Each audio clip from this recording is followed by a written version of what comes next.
की स्टार्टिंग में हम लोग रिच और हेली नाम के दो लोगों को देख पाते हैं जो कि माउंटेन क्लाइंबिंग कर रहे थे। रिच टॉप पर पहुंचकर काफी ज्यादा एक्साइटेड था, जिसके बाद में वो हेली से भी जल्दी जल्दी ऊपर आने के लिए बोल देता है, लेकिन हेली की रोप माउंटेन रॉक्स में फंस जाती है, जिस वजह से वो रिच से हेल्प मांगती है। लेकिन उसका काफी देर तक आवाज लगाने के बाद भी जब रिच का रिप्लाई नहीं आता है तो वो थोड़ा डर जाती है और अचानक से उसके सामने रिच की डेड बॉडी आ जाती है, जिसका ब्लड उसके फेस पर आकर गिरता है और तभी उसकी बॉडी को कोई नीचे फेंक देता है और हेली की रोप से कोई अनजान आदमी उसे ऊपर की ओर खींचने लगता है। लेकिन हेली अपनी जान बचाने के लिए रोप को काट देती है, जिस वजह से वो नीचे गिर जाती है, जहाँ पर वो अपने सामने रिच को बहुत बुरी तरीके से मरा हुआ देखती है। फिर वो वहाँ से अपनी जान बचाने के लिए भागती है, लेकिन उसका पैर एक ट्रैप में फंस जाता है और इसी वजह से वो नीचे गिर जाती है। और तभी हम देखते हैं कि हेली को भी वो किलर खींचकर मार डालता है।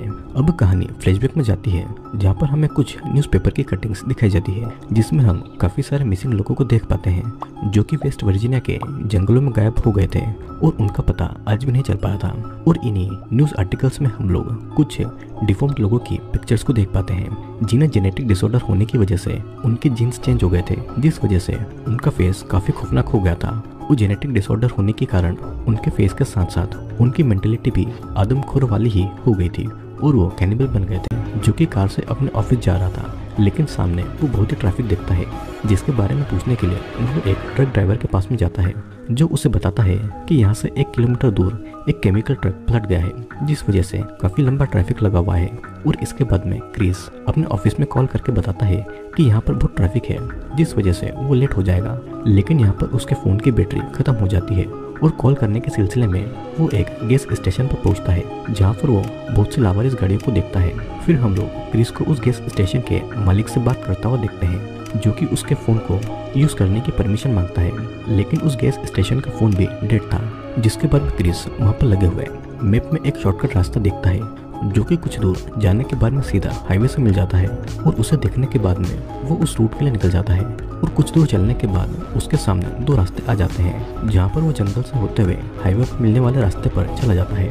और वहाँ पर उसे एक डियर यानी कि हिरन की डेड बॉडी दिखाई देती है, जिसे देखने के चक्कर में सामने खड़ी हुई एक कार से उसका एक्सीडेंट हो जाता है और उस कार में जा रहे सभी लोग वहाँ पर आ जाते हैं। और क्रिस उन लोगों से गाड़ी को बीच रास्ते में खड़ी करने की वजह पूछता है, जिसके जवाब में जेसी उसे बताती है कि उनकी कार का टायर एक नुकीले तार में फंसकर पंचर हो गया है। और इसके बाद ये सब लोग हेल्प मांगने के लिए उसी गैस स्टेशन पर वापस जाने का सोचते हैं और फ्रेंसिन और इवान भी वहीं पर रुककर उनके सामान को देखते हैं। अभी इन्हें अपने रास्ते में एक मरी हुई स्क्विरल और कुछ लावारिस गाड़ियों के टायर जलते हुए दिखाई देते हैं, जिसे देखकर ये सभी लोग थोड़ा डर जाते हैं। और दूसरी तरफ हम लोग इवान और फ्रेंसिन को देखते हैं, जो कि जंगल में ही इंटीमेट होते हैं। इसके बाद में वे लोग कार में अपने सामान को देखने लगते हैं। तभी इवान को पास ही की झाड़ियों से कुछ आहट महसूस होती है, जिसे चेक करने के लिए वो वहाँ जाता है। लेकिन काफी देर तक उसके नहीं लौटने की वजह से फ्रेंसिन भी उसके पीछे इवान को ढूंढने जाती है, जहाँ पर उसका शू दिखाई देता है। और थोड़ा सा आगे जाने पर उसे एक कटा हुआ कान दिखाई देता है और वो देखकर फ्रेंसिन बहुत ही ज्यादा डर गई थी। वो कुछ समझ पाती उससे पहले ही एक म्यूटेंट पीछे से आकर फ्रेंसिन को बेरहमी से मार डालता है, जो कि चलते चलते एक अबैंडन हाउस तक पहुंच जाते हैं, जहाँ पर उन्हें और भी काफी ज्यादा लॉस्ट कार्स दिखाई देती है, जिन्हें देखकर वे लोग उस घर को एक्सप्लोर करने जाते हैं। लेकिन उस घर में उन्हें काफी सारी वियर्ड चीजें दिखाई देती है। वहाँ पर उन लोगों को बहुत सारे चश्मे और कार की चाबियां भी मिलती है। क्रिस को फ्रिज में लोगों के कटे हुए बॉडी के पार्ट्स डब्बों में रखे हुए दिखते हैं और कार्ली को एक बाथटब में किसी का हाथ दिखाई देता है। और ये सारी चीजें देखने के बाद में वे लोग वहाँ से जल्दी निकलने का डिसाइड करते हैं। लेकिन तभी वो म्यूटेंट्स उन लोगों की कार के साथ वहाँ पर आ जाते हैं, जिनसे बचने के लिए वे लोग उसी घर में ही छिप जाते हैं। और हम उन सभी म्यूटेंट्स को अंदर आते हुए देखते हैं, जिनका फेस काफी ज्यादा खौफनाक था। फिर वो लोग फ्रेंसिन की बॉडी अंदर लाते हैं और अपने बचरिंग टेबल पर उसे लिटाकर उसके टुकड़े टुकड़े करके उसे खा लेते हैं। फ्रेंसिन की बॉडी को खाने के बाद ये सभी म्यूटेंट्स सो जाते हैं और मौका पाकर वो लोग उस घर से निकलने के लिए बाहर आते हैं। लेकिन जैसे ही वो गेट से बाहर जाने वाले होते हैं, क्रिस गेट पर लगे हुए ट्रैप को देख लेता है और उसे पकड़कर रोक लेता है और अपने सभी फ्रेंड्स को वहाँ से जाने के लिए बोलता है।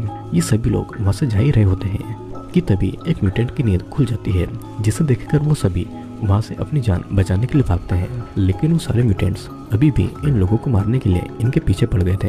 फिर भागते भागते ये सभी एक जगह पर आ जाते हैं जहाँ पर बहुत सारी लावारिस गाड़ियाँ खड़ी हुई थी, जिसके पीछे ये सब छुप जाते हैं। लेकिन तभी वो म्यूटेंट्स भी अपने ट्रक के साथ में वहाँ पर आ गए थे और उन्हें मारने के लिए वो ढूंढने लगते हैं। क्रिस यहाँ पर एक प्लान बनाता है कि वो उन सभी म्यूटेंट्स का ध्यान अपनी ओर आकर्षित करेगा और वे लोग उनके ट्रक को लेकर वहाँ से भाग जाएंगे। और क्रिस उन सबको आवाज़ लगाकर अपने पीछे भागने का ट्राई करता है, लेकिन एक म्यूटेंट अपने गन से क्रिस के पैर पर शूट कर देता है, जिसकी वजह से वो वहीं पर जख्मी हालत में गिर जाता है। तभी उनका एक दूसरा फ्रेंड उन सभी म्यूटेंट्स को अपने पीछे ले जाने का ट्राई करता है और वो उसके गन के शॉट से भी बच जाता है। और मौका पाते ही जेसी और कार्ली उन म्यूटेंट्स का ट्रक लेकर क्रिस के साथ में वहाँ से चली जाती है।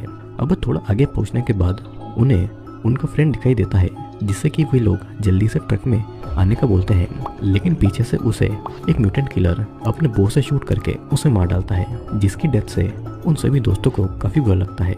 लेकिन वे लोग अपनी जान बचाने के लिए वहाँ से भाग जाते हैं। अब थोड़ा आगे जाने पर उनके सामने एक पेड़ की ब्रांच आ जाती है, जिस वजह से वो अपना ट्रक रोकते हैं और ट्रक रुकते ही उसका पहिया जमीन में धंस जाता है, जिस वजह से वो आगे नहीं बढ़ पाते और पैदल ही अपने सफ़र को जारी रखते हैं। अब उन्हें चलते चलते सुबह से शाम हो जाती है, जिस वजह से वो थक भी जाते हैं और रुककर थोड़ा रेस्ट करने की सोचते हैं।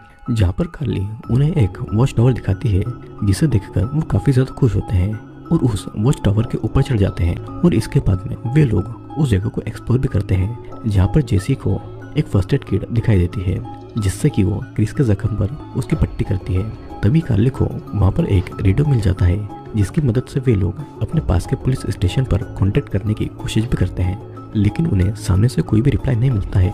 और तभी क्रिस नोटिस करता है कि वो तीनों म्यूटेंट्स उन्हें ढूंढते ढूंढते उस वॉच टावर तक आ गए हैं, जिन्हें देखने के बाद में वो उन सभी को छिपने का बोलते हैं। लेकिन तभी उनके रेडियो से पुलिस का रिप्लाई आता है, जिसकी आवाज़ वो म्यूटेंट्स भी सुन लेते हैं और वो समझ जाते हैं कि ये लोग वॉच टावर के ऊपर हैं। पुलिस उन सभी से उनकी लोकेशन पूछती है, लेकिन इन सभी को इनकी लोकेशन के बारे में कुछ पता नहीं होता है, जिस वजह से पुलिस इन सभी लोगों की हेल्प करने के लिए नहीं आ पाती है। और हम उन म्यूटेंट्स किलर को ऊपर आता हुआ देख पाते हैं, जिनसे बचने के लिए क्रिस वहाँ पर रखी हुई वजनदार चीज़ों को वॉच टावर के गेट पर रख देता है, ताकि वो म्यूटेंट्स ऊपर नहीं आ सके। लेकिन वो म्यूटेंट्स नीचे से वॉच टावर पर आग लगा देते हैं, जिसके बाद में वे लोग अपनी जान बचाने के लिए वहाँ की एक विंडो को तोड़ देते हैं और डिसाइड करते हैं कि हम सब इन बड़े से पेड़ की ब्रांचेस पर जंप करेंगे। क्रिस पहले जाता है और उसे जिंदा देखकर जेसी और कार्ली भी एक एक करके उन ट्रीज की ब्रांचेस पर कूद जाती है। लेकिन वहाँ से कूदते हुए उनको वो किलर देख लेते हैं, जिसके बाद में वो भी उन ब्रांचेस पर चढ़ जाते हैं। और इन सब के दौरान एक म्यूटेंट्स कार्ली के पीछे आ जाता है और अपना हैमर कार्ली के मुंह में घुसाकर उसे बेरहमी से मार डालता है, जिसे देखकर क्रिस और जेसी दोनों इमोशनल हो जाते हैं। लेकिन वे लोग अपनी जान बचाते हुए वहाँ से भाग जाते हैं। और क्रिस यहाँ पर जेसी को बताता है कि मैं उस किलर को अपनी तरफ बुलाऊंगा और तुम इस ब्रांच को होल्ड करके रखना, और जैसे ही वो तुम्हारे सामने आएगा तुम इस ब्रांच को उस पर छोड़ देना। लेकिन जेसी इस बार उसे ऐसा करने से मना करती है और खुद ही उस म्यूटेंट को अपनी तरफ बुलाती है। और उसके सामने आते ही क्रिस उस ब्रांच को छोड़ देता है, जिसके बाद वो म्यूटेंट इतनी हाइट से नीचे गिर जाता है और उस वजह से वो बहुत ही ज़्यादा इंजर्ड हो गया था, जिसके बाद में वो म्यूटेंट्स काफ़ी गुस्सा हो जाते हैं। फिर हम देखते हैं कि क्रिस और जेसी वहाँ से निकलकर एक वाटरफॉल के पीछे छुप जाते हैं और वो रात वहीं पर बिताते हैं।